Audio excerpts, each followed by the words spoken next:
السلام علیکم ورحمۃ اللہ وبرکاتہ۔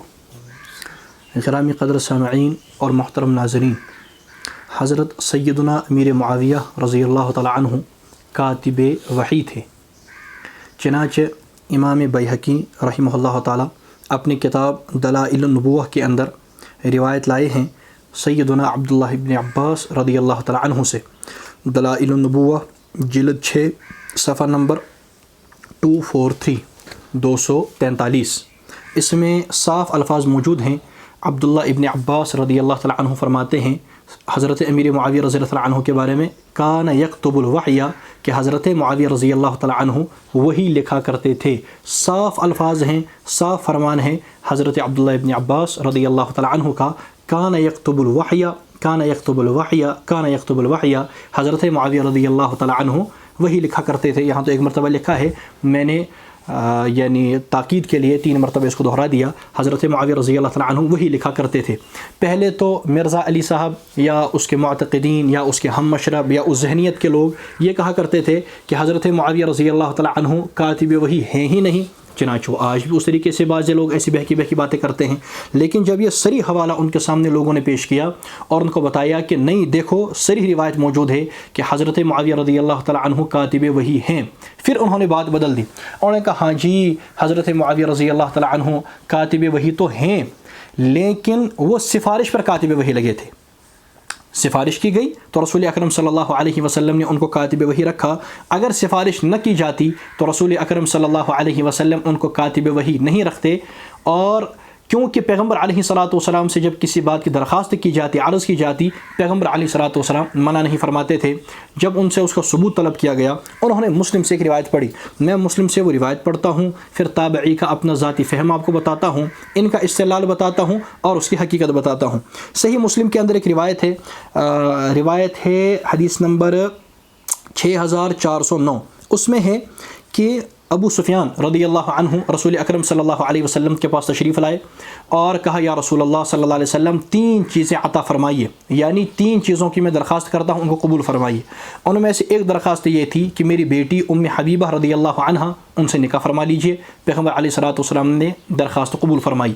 دوسری درخواست ابو سفیان رضی اللہ عنہ نے کی کہ میرے بیٹے معاویہ رضی اللہ عنہ کو اپنے پاس حاضر رہنے والا کاتب بنا لیجئے، اپنے بطور کاتب کے قبول فرمائیے۔ تو پیغمبر علیہ الصلوۃ والسلام نے قبول فرما لیا۔ تیسری درخواست یہ کی کہ مجھے اپنے کسی دستے کا امیر بنائیے، کسی لشکر کا امیر بنائیے تاکہ میں کافروں کے خلاف لڑ سکوں۔ پیغمبر علیہ الصلوۃ والسلام نے قبول فرما لیا۔ یہاں تک ہے روایت، یہاں تک ہے مرفوع روایت، یہاں تک ہے مرفوع حدیث۔ اس کے بعد ایک آدمی ہے ابو زمیل رحمۃ اللہ علیہ، وہ تابعی ہے۔ کیا ہے بھائی؟ تابعی ہیں ابو زمیل رحمہ اللہ تعالیٰ۔ وہ اپنا ذاتی فہم بیان کرتا ہے۔ وہ کیا کہتا ہے کہ اگر انہوں نے رسول اللہ صلی اللہ علیہ وسلم سے ان باتوں کا مطالبہ نہ کیا ہوتا تو آپ انہیں یہ سب کچھ عطا نہ فرماتے، کیونکہ آپ سے کبھی کوئی چیز نہیں مانگی جاتی تھی مگر آپ ہاں فرماتے تھے۔ یہ ابو زمیل کہتا ہے۔ پہلی بات سمجھنے کی ہے کہ یہ مرفوع حدیث نہیں ہے۔ یہ رسول اکرم صلی اللہ علیہ وسلم نے نہیں فرمایا کہ اگر تم نہیں کہتے میں تمہیں عطا نہیں کرتا۔ یہ کوئی صحابی بھی نہیں ہے، بلکہ یہ کون ہے؟ یہ ایک تابعی ہے، اس کا ذاتی فہم ہے۔ اب دھوکہ دیکھیے، ایک طرف سے مرزا علی صاحب اور اس کے معتقدین کہتے ہیں کہ ہم صحیح الاسناد روایات کی بنیاد پر اپنی عمارت کھڑی کرتے ہیں، اپنا موقف کھڑا کرتے ہیں، لیکن یہاں پر انہوں نے کیا کیا؟ انہوں نے ایک تابعی کے ذاتی فہم سے استدلال کیا اور بنیاد رکھی حضرت معاویہ رضی اللہ تعالیٰ عنہ کے خلاف، اور بالکل ایک محض آرائی کر گئے، حالانکہ نہ کوئی صحیح حدیث ہے، نبی کا فرمان نہیں، یعنی صحیح مرفوع حدیث نہیں ہے، یہ کوئی صحیح موقوف حدیث نہیں ہے، بلکہ ایک تابعی کا ذاتی فہم ہے۔ اب سب سے پہلے ہم اس فہم پر بات کریں گے، کیا ان تابعی کا یہ ذاتی فہم ٹھیک تھا؟ ہم کہتے ہیں ٹھیک نہیں تھا۔ کیوں ٹھیک نہیں تھا؟ ہم اس پر روایت پیش کرتے ہیں۔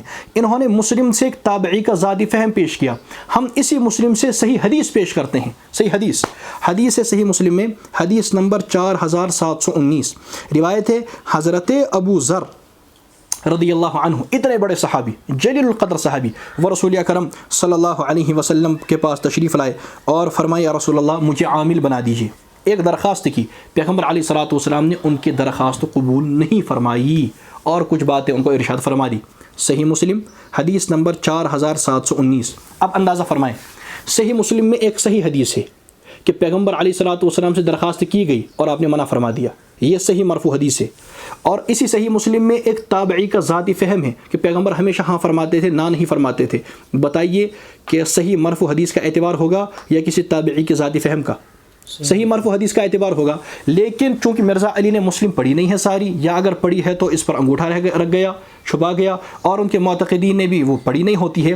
وہ اصل میں سامنے ہے نا، وہ محققین بنے بیٹھے ہیں، جو مرزا علی کہے گا اس کو آنکھ بند کر کے مان لیتے ہیں، نہ کبھی خود کتابیں پوری دیکھتے ہیں نہ پڑھتے ہیں. جو حوالہ مرزا علی بتائے گا وہ حوالہ دیکھ لیں گے، جتنا بتائے گا اتنا دیکھ لیں گے، نہ اس سے پیچھے دیکھیں گے نہ اس سے آگے دیکھیں گے. بالکل اندھوں کی جماعت ہے اور محقق بنے بیٹھے ہیں اور کہتے ہیں کہ وہ لوگ علمی کتابی ہے علمی کتابی ہے. تو یہ صحیح مسلم میں صریح روایت ہے کہ پیغمبر نے منع فرمایا. اچھا چلیے آگے چلیے، صحیح بخاری سے بھی دکھا دیتا ہوں تاکہ دونوں کتابوں سے ہو جائے. صحیح بخاری میں روایت، مشہور روایت ہے کہ ایک خاتون رسول اکرم صلی اللہ علیہ وسلم کی خدمت میں آئی کہ یا رسول اللہ صلی اللہ علیہ وسلم، میں اپنے آپ کو آپ کے لیے ہبہ کرنا چاہتی ہوں، یعنی شادی کرنا چاہتی ہوں. پیغمبر علیہ الصلوۃ والسلام نے سر جھکا لیا. کیا مطلب؟ کہ میں شادی نہیں کرنا چاہتا، میں نکاح نہیں کرنا چاہتا. پھر ایک وہ صحابی بیٹھے تھے، انہوں نے کہا یا رسول اللہ جب آپ کو ضرورت نہیں تو میرے نکاح فرما لے. پیغمبر نے کہا تیرے پاس کچھ ہے؟ اس نے کہا نہیں. کہا گھر جاؤ. تو وہ گھر گیا، واپس آیا، کہا کچھ بھی نہیں ہے. کہا کوئی لوہے کی انگوٹھی ہی ہو؟ کہا وہ بھی نہیں ہے. تو رسول اکرم علیہ الصلوۃ والسلام نے پھر کہا کہ قرآن پاک کچھ یاد ہے؟ اس نے کہا ہاں. تو یہ مہر مقرر کر کے پیغمبر نے ان کے ساتھ نکاح کر لیا. مشہور روایت ہے، صحیح بخاری حدیث نمبر 5126 یہ ہے.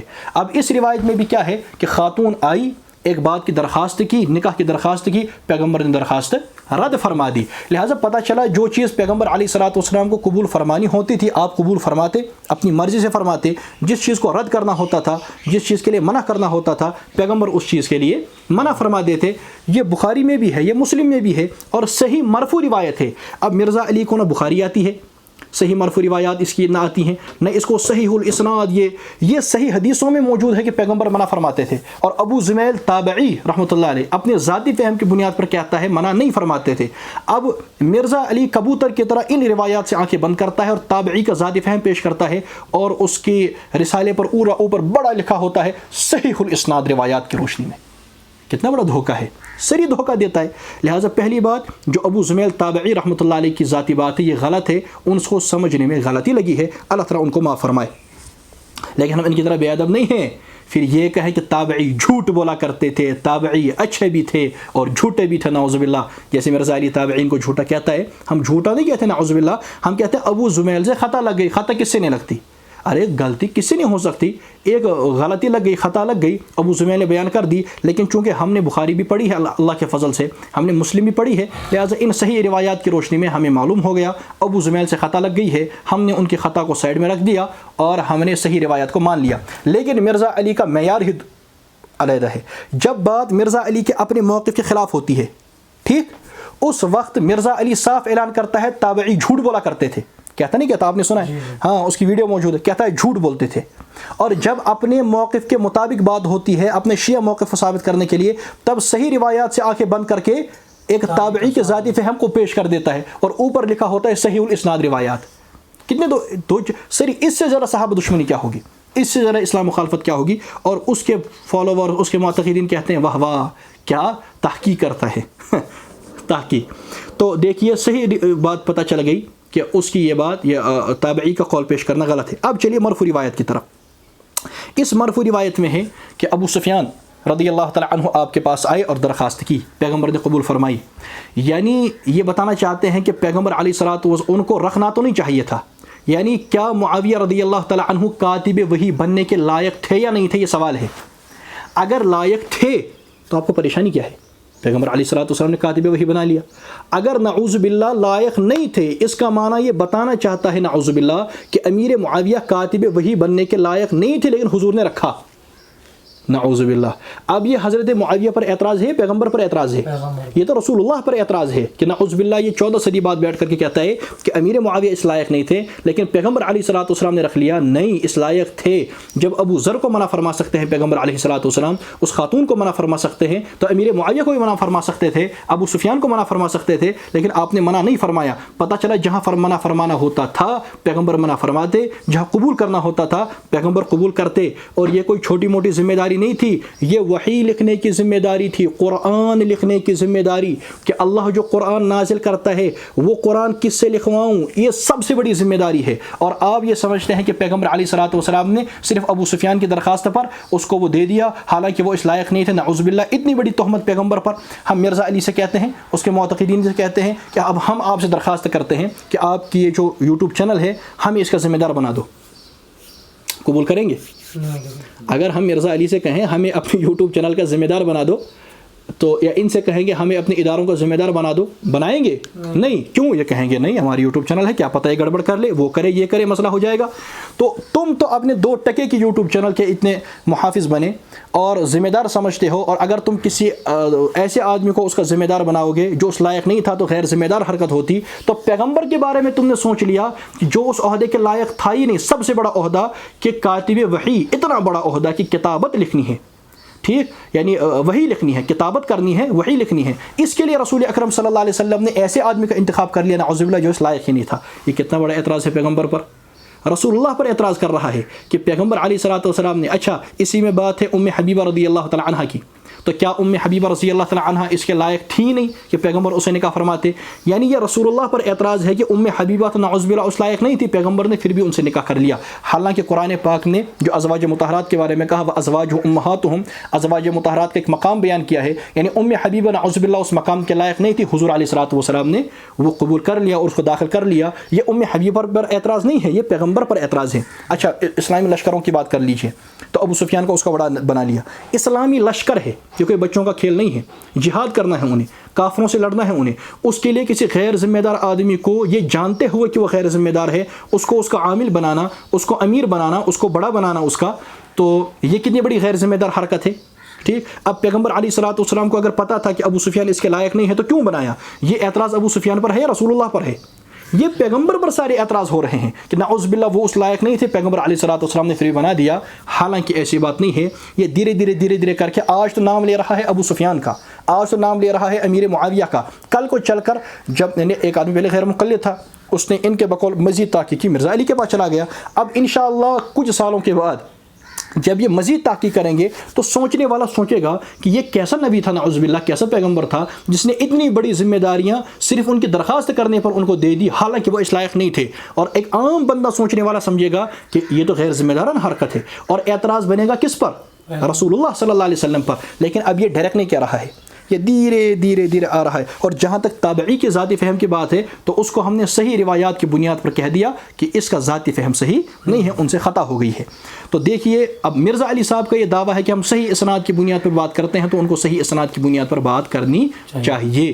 الغرض کہ حضرت معاویہ رضی اللہ تعالی عنہ کاتب وحی تھے، اور ابو سفیان رضی اللہ عنہ نے درخواست کی، پیغمبر نے درخواست قبول فرمائی۔ کیوں درخواست قبول فرمائی؟ اس بنیاد پر نہیں کہ ہاں درخواست قبول کرتے تھے، غلط بات ہے، آپ رد بھی فرماتے تھے، جیسے کہ بخاری مسلم میں ہے، صحیح روایت میں ہے، صرف اس لیے قبول فرمائی کہ پیغمبر سمجھتے تھے کہ اس لائق ہے۔ اللہ کا قرآن اعلان کرتا ہے سورۃ نجم میں کہ وما ينطق عن الهوى ان هو الا وحی یوحى، رسول اللہ صلی اللہ علیہ وسلم اپنی طرف سے کچھ نہیں بتاتے، اللہ کی مرضی سے بتاتے ہیں۔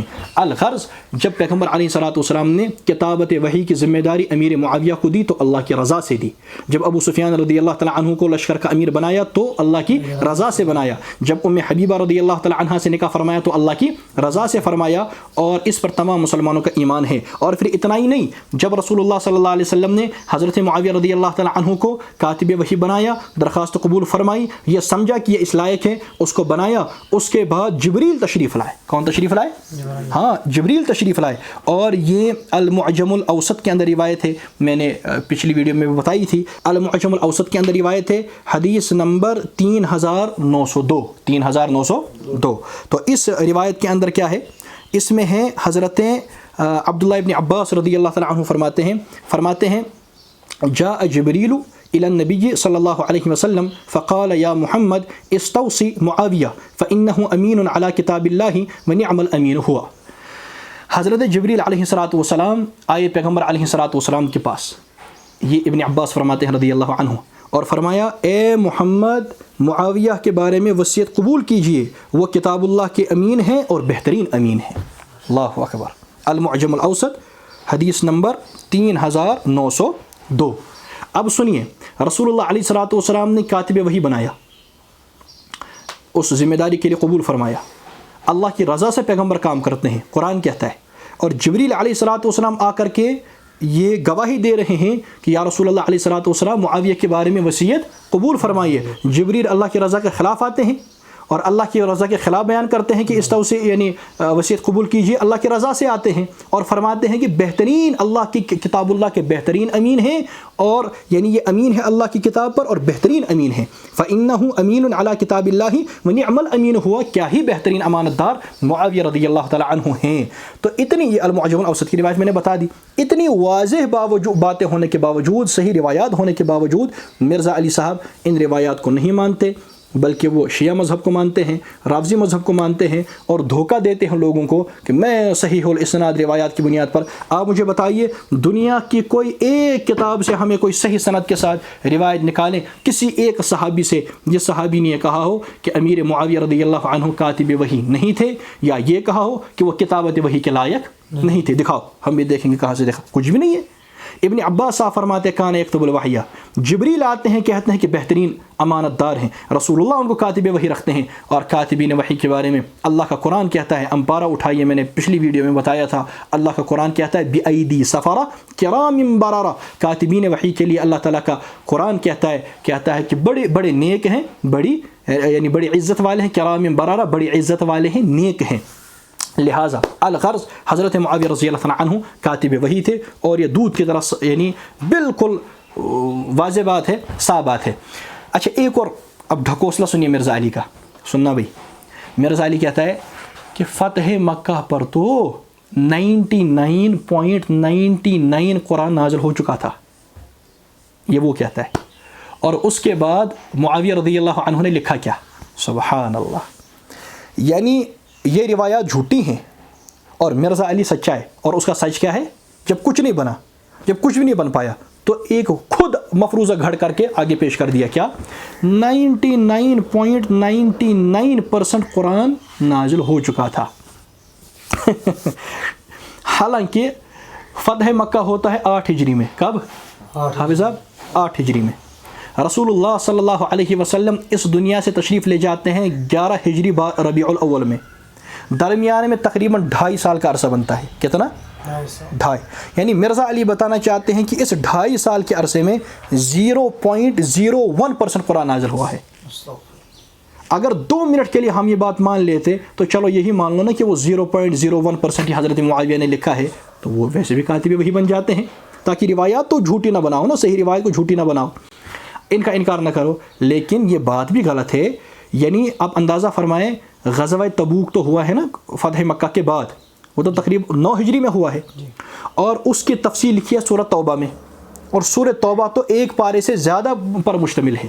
اس کے علاوہ سورہ مائدہ کا ایک بہت بڑا حصہ فتح مکہ کے بعد نازل ہوا، سورہ توبہ فتح مکہ کے بعد نازل ہوئی۔ اس کے علاوہ بہت ساری قرآن پاک کی دیگر جگہوں سے بھی آیات ہیں جو فتح مکہ کے بعد نازل ہوئیں۔ اتنا سارا قرآن پاک فتح مکہ کے بعد نازل ہوا، ایک عام معمولی سے طالب علم کو بھی معلوم ہوتا ہے، ابتدائی طلبہ کو بھی پتہ ہے، طلبہ چھوڑیے جو تھوڑی بہت اس نے سیرت کی کوئی کتاب پڑھی ہو، 1 یا 2 ہی کتابیں پڑھی ہوں، اردو کتابیں پڑھی ہوں، اس کو بھی پتہ ہے کہ فتح مکہ کے بعد اتنا سارا قرآن پاک نازل ہوا۔ لیکن مرزا علی کا ڈھکوسلا دیکھیے کہ چونکہ اب وہ ان روایات سے جان چھڑا نہیں سکتا، ان روایات کا ڈائریکٹ انکار کر نہیں سکتا، یا کیا پتہ کر بھی لے یا کر بھی گیا ہو، تو اب اس نے ایک اور بہانہ بنایا کہ قرآن تو اتنا نازل ہو چکا تھا، اور اس کے اندھے متبعین، اس کے اندھے فالوورز اس کو یہ بتانے کے لیے تیار بھی نہیں ہے کہ بھائی کیمرہ پر بیٹھ کر کتنا جھوٹ بولو گے۔ سوامی دیانند بھی جھوٹ بولتا تھا لیکن کیمرہ پر نہیں بولتا تھا اتنا جتنا مرزا علی بول گیا ہے، یہ بڑا کتنا جھوٹ۔ اچھا آپ کو پتہ ہے، کہتا ہے میں پرانا قاری ہوں، قرآن کے بارے میں اس کی اتنی معلومات ہیں، کہتا ہے غالباً کہتا ہے میں 90s کا قاری ہوں، کیا 90s کا قاری، اور ایسا قاری ہے کہتا ہے علماء کو قرآن پڑھنا نہیں آتا۔ امام کعبہ پر اعتراض کرتا ہے کہ وہ بھی غلط پڑھتا ہے، کہتا ہے صلی کچھ ایسے کہتا ہے، صلی ٹھیک پڑھتا ہوں۔ اور پھر جب ہم نے اس کی ویڈیو دیکھی، یہ صاحب ناظرہ قرآن بھی غلط پڑھتے ہیں۔ اس کی ویڈیو آپ دیکھ سکتے ہیں، یوٹیوب پر بھی ہے، فیس بک پر بھی ہے، لوگوں نے کٹ کر کے الگ اس کو اپلوڈ کر دیا ہے۔ یہ صاحب قرآن پاک کی آیات بھی غلط پڑھتا ہے، ناظرہ دیکھ کر غلط پڑھتا ہے، دیکھ کر غلط پڑھتا ہے، ناظرہ غلط پڑھتا ہے، اور پھر یہ صاحب کہتے ہیں کہ یہ قاری ہیں، کیا ہیں، اور سارے غلط پڑھتے ہیں۔ یعنی کچھ بھی پھینکو دی بہر دٲرۍ دے ہے سمجھس میں دِت گیل تو دِس دٲرِتھ یپٲرۍ گژھِ تہٕ تپٲرۍ او سامنے کوئی پوچھنے والا ہی نہیں, اندھوں کی جماعت سامنے بیٹھی ہے, کوئی کس سے کیا پوچھے. اس کو ہم کہتے ہیں اندھیرے نگری میں تاریک رات ہے, جو سامنے آ گیا بک دیا. کوئی اس کے اپنے جو لوگ ہیں ہم کہتے ہیں جیسے یہ یہاں کا میڈیا ہے نا, وہ بولتا رہتا ہے اور وہی اپنا وہ چشمہ لگا کر کے سن رہے ہیں, وہ جو بولتا ہے یہ سن لیتے ہیں. اسی طریقے سے یہ ہے, یہ اپنے معتقدین کو بولتا رہتا ہے, وہ کچھ بھی تحقیق نہیں کرتے اور نام اس کا انہوں نے تحقیق رکھا ہے اور بالکل وہ اس کے اندھے مقلد بنے بیٹھے ہیں اور اس پر وہ کوئی کام کرنے کے لیے تیار نہیں ہے. الغرض حضرت معاویہ رضی اللہ تعالیٰ عنہ کاتب وحی تھے, دلائل النبوہ کے اندر بات موجود ہے, رسول اللہ صلی اللہ علیہ وسلم سے درخواست کی گئی, صحیح مسلم میں ہے, لیکن پیغمبر علیہ الصلوۃ والسلام درخواست کو جب رد کرنا ہوتا تھا اب رد بھی فرماتے تھے. صحیح مسلم صحیح بخاری میں ہے, یہاں قبول فرمایا, صحیح مسلم میں ہے. اور جبریل علیہ الصلوۃ والسلام تشریف لائے, انہوں نے گواہی دی کہ معاویہ کے بارے میں وصیت قبول فرمائیے, کتاب اللہ کے امانت دار ہیں اور بہترین امانت دار ہے اور ہمارے بھی ایمان ان تمام روایات پر ہیں. اللہ کا قرآن ان کی شان بیان کرتا ہے. جبریل علیہ الصلوۃ والسلام والی روایت المعجم الاوسط میں ہے. یہ خلاصہ کلام تھا کہ معاویہ رضی اللہ تعالیٰ عنہ کاتب وحی ہے اور ان کا اس پر رد کرنا یہ ان کے بغض اور حسد کی عکاسی کرتا ہے. باقی مرزا علی وہ تھا بھی جاہل, وہ ہے بھی جاہل, اسی روش پر رہے گا, وہ رہے گا بھی جاہل. اللہ تعالیٰ اس کو بھی ہدایت نصیب فرمائے. یار زندہ صحبت باقی. وآخر دعوانا ان الحمد للہ رب العالمین. السلام علیکم ورحمۃ اللہ.